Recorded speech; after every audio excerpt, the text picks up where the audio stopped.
Hello coders, welcome to another video on coding chemist. So आज के इस video में हम डिस्कस करने वाले हैं लूप्स का दूसरा फॉर्म जो कि है वाइल लूप्स। इससे प्रीवियस वीडियो में हमने फॉर लूप का बेसिक इंट्रोडक्शन लिया था। सो अगर वो आपको क्रिस्टल क्लियर नहीं है सो डोंट वरी।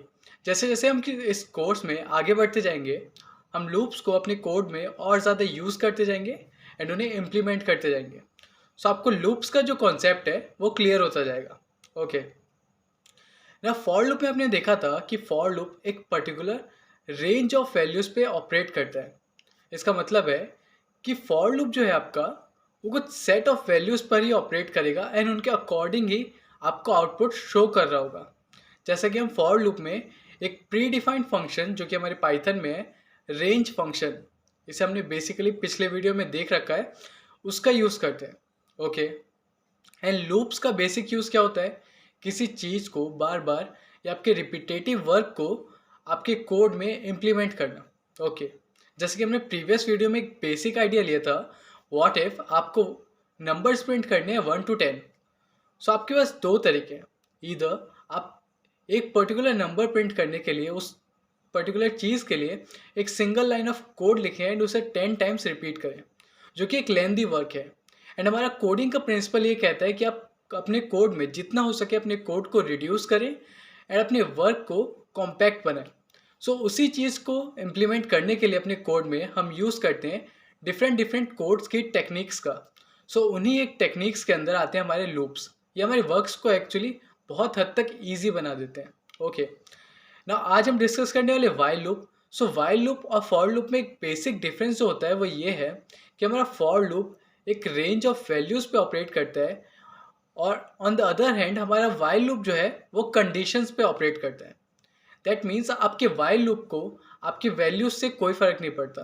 आपका वाइल लूप तब तक एग्जीक्यूट होगा जब तक वाइल लूप में प्रोवाइड की गई कंडीशन ट्रू है। Okay that means while loop जो आपका है वो एक कंडीशन बेस्ड लूप है। दैट मीन्स उसका ऑपरेशन एंड उसका टर्मिनेशन आपकी कंडीशंस पे बेस्ड है। ओके सो एक एग्जांपल देखते हैं। जैसे हमने प्रीवियस वीडियो में देखा था कि व्हाट इफ आपको नंबर प्रिंट करने हैं 1 to 10। सो हम फॉर लूप में तो रेंज फंक्शन का यूज़ करके इसे डायरेक्टली इंप्लीमेंट कर सकते थे। ओके ना, वाइल लूप में हम इसे कैसे करेंगे? तो वाइल लूप में सबसे पहले हम एक वेरिएबल इनिशियलाइज करेंगे जिसकी वैल्यू होगी 1। ना इस वेरिएबल का नेम हमने आई दिया है, जैसे कि हमने फॉर लूप में भी आई यूज़ किया था। ये एक्चुअली कोई रिक्वायरमेंट नहीं है कि आप हमेशा लूप्स में आई का यूज़ करें, ये एक जनरल टर्म है। आप चाहें तो इसकी जगह कोई और आइडेंटिफायर भी यूज़ कर सकते हैं, no problem with that. Okay ना, उसके बाद हमने वाइल के कंडीशन में प्रोवाइड कर दिया है while I less than equals to 10। ना ये आपको कंडीशंस समझनी बहुत ज़रूरी है।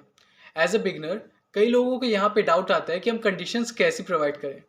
फॉर एग्जांपल यहाँ पे कई लोग मिस्टेक करते हैं कि हमें तो वाइल लूप तब तक रन करना है जब तक आई हमारा 10 के बराबर ना हो जाए। सो हम यहाँ कंडीशन प्रोवाइड करेंगे आई इक्वल्स टू 10।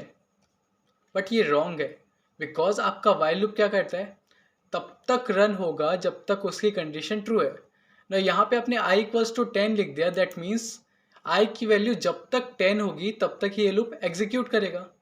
बट आपने आई की वैल्यू 1 दी है, दैट मीन्स फर्स्ट टर्न में ही that means I equals to 10 false हो गया। सो आपका लूप वहीं पे टर्मिनेट हो जाएगा एंड आपको कोई भी आउटपुट नहीं मिल रहा होगा। सो इसी चीज़ के लिए हमें कंडीशन ऐसी देनी है जो आपकी तब तक ट्रू हो जब तक आप आउटपुट चाहते हैं। फॉर एग्जांपल इस केस में आपका आई की वैल्यू है 1, सो 1 आपका लेस देन 10 है। सो इस केस में आपके जो स्टेटमेंट्स है वाइल लूप के वो एग्जीक्यूट होंगे। ओके एंड यहाँ पे आप दूसरा एक और स्टेटमेंट देख रहे होंगे ना, इसका नीड क्या है, आई प्लस इक्वल्स टू 1 ना। ऐसा सोचिए अगर ये स्टेटमेंट यहाँ पे नहीं होता, व्हाट इफ ये स्टेटमेंट अगर हम यहाँ पे प्रोवाइड नहीं करते, सो क्या होता, आपकी आई की वैल्यू 1 रहती कांस्टेंट, बिकॉज हम उसे इंक्रीज नहीं कर रहे हैं। सो ये जो आपका लूप है वो एक इन्फिनाइट लूप बन जाता। दैट मीन्स ये कभी टर्मिनेट ही नहीं होता। सो इस केस में क्या होता, आपका जो कोड है वो मेमोरी की लॉस की वजह से टर्मिनेट हो जाता ऑटोमेटिकली। एंड इसी कंडीशन को जिसमें आपके विदाउट परमिशन के या फिर यूज़र के विदाउट कंसेंट से आपका जो प्रोग्राम है वो एंड हो जाए, सो इस केस को हम बोलते हैं प्रोग्राम क्रैश हो जाना। सो ये केसेस ज़्यादातर कंडीशनल बेस्ड चीज़ों में आते हैं, बिकॉज हमें कंडीशंस का बहुत ध्यान से यूज़ करना होता है अपने कोड में ना। वाइल लूप में ये ज़्यादातर दिक्कत आती है कि हम कंडीशन को गलत यूज़ करते हैं, जिसकी वजह से हमारा वाइल लूप हमारे कंट्रोल से बाहर हो जाता है। दैट मीन्स वो इन्फानाइट टाइम एग्जीक्यूट होने लगता है एंड उस केस में हमारा जो कोड है वो क्रैश हो जाता है, हमारा प्रोग्राम क्रैश हो जाता है। बट डरने की ज़रूरत नहीं है, ये आपके कंप्यूटर को कोई इफेक्ट नहीं करेगा। ये ओनली तब तक एग्जीक्यूट होगा जब तक आपके कंप्यूटर की वर्चुअल मेमोरी जो आपके कंप्यूटर के पास प्रेजेंट है वो फिल नहीं हो जाती।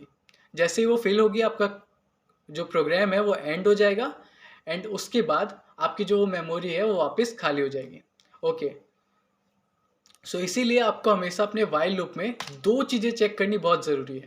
पहला, आपका कंडीशन आपके जो रिक्वायरमेंट है उसे सेटिस्फाई कर रहा है कि नहीं। जैसे इस केस में 10 के बराबर तक चलेगा, दैट मीन्स आपके जो नंबर हैं वो 1 से लेकर 10 तक प्रिंट होंगे।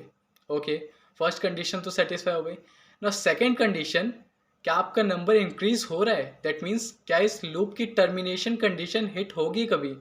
सो आप देखेंगे, सो आई प्लस इक्वल्स टू 1 करते करते आइट्रेशन में आपके आई की वैल्यू जो है वो 11 हो जाएगी and 11 is not less than और इक्वल टू 10। सो वो होगा आपका टर्मिनेशन केस। सो इस जो वाइल लूप है इसमें आपकी दोनों कंडीशन सेटिस्फाई हो रही हैं, आपकी कंडीशन भी वैलिड है एंड आपका जो टर्मिनेशन केस है वो भी हिट होगा। सो इसे हम बोलते हैं एक परफेक्ट वाइल लूप। सो आपको ट्राई करना है कि आप वाइल लूप जब इम्प्लीमेंट करें सो ये दो चीज़ों का खास ध्यान रखें।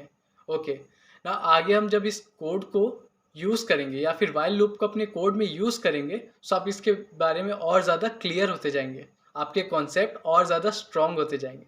सो आइए इस कोड को एक बार एग्जीक्यूट करके देखते हैं। F5 enter. सो आप देख सकते हैं मेरे पीछे आउटपुट विंडो में आउटपुट आ चुका है 1 to 10 and after 10th iteration हमारा जो वाइल लूप है वो टर्मिनेट हो गया है। Okay, so that's all for this video. अब हम इस अपने लूप्स के जो कॉन्सेप्ट हमने दोनों लूप सीखे हैं इन्हें और ज़्यादा कुछ कोड में इम्प्लीमेंट करेंगे एंड इवन दो हमारा जो कैलकुलेटर वाला प्रोजेक्ट है जिसमें हम बात कर रहे थे लूप्स का यूज़ करके, उसे तब तक रन करने का जब तक यूज़र चाहे। सो उस चीज़ को भी हम जल्द ही इम्प्लीमेंट कर रहे होंगे अपने आगे आने वाले वीडियोज़ में। So stay tuned. ना अब हम मिलेंगे अपने अगले वीडियो में। Till then keep learning and keep coding. Bye bye.